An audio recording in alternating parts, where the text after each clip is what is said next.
Fantasy Philosophers is brought to you by fantasy-info.com. Poor Chaz Schilens, he was having a really nice OTA, he was having a really good training camp and a good preseason, and then he goes and has his foot broke, and he misses half the season. It took him really till the last month of the year till he finally started showing some of the colors that, showed that he could be a good, successful wide receiver in this league. He was only in his second year. He's coming into that key third season for himself now.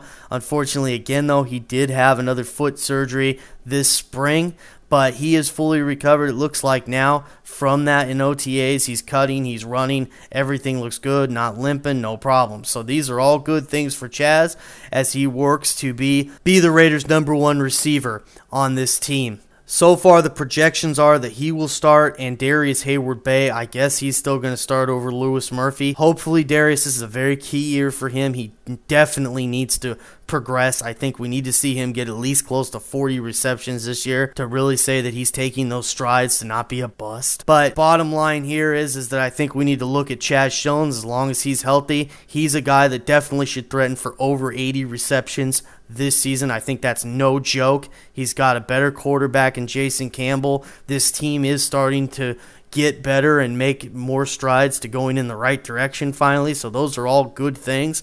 And with Chaz, I really do like his talent. He's got good speed. He's got good, good size, good frame that projects well for, when they start getting inside to the red zone to get opportunities in that area. Remember, we saw him make that nice touchdown grab when Jamarcus Russell found him for the touchdown to win against the Denver Broncos in Denver. That was a great game in the last month of the season. So he is that kind of player that can be good all around. He can make a lot of receptions in a game, but we just got to see him put it together. I definitely think he's a fantasy sleeper this year, but he's a guy that you're going to want to probably take a flare shot at the end of your draft. Obviously, he's on the Raiders. There's a lot of fantasy owners that aren't going to give a lot of street cred for being on that team.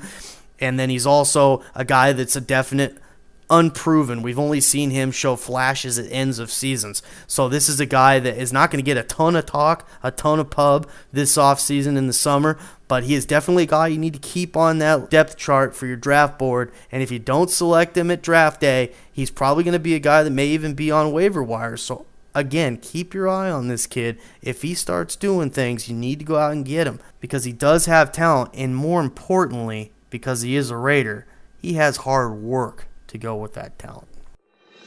For more fantasy football information, go to fantasy-info.com and sign up for our free e-newsletter. Good luck in your 2010 Fantasy Football League. As an added bonus, the Fantasy Info guys will include their 5 secret tips for success in fantasy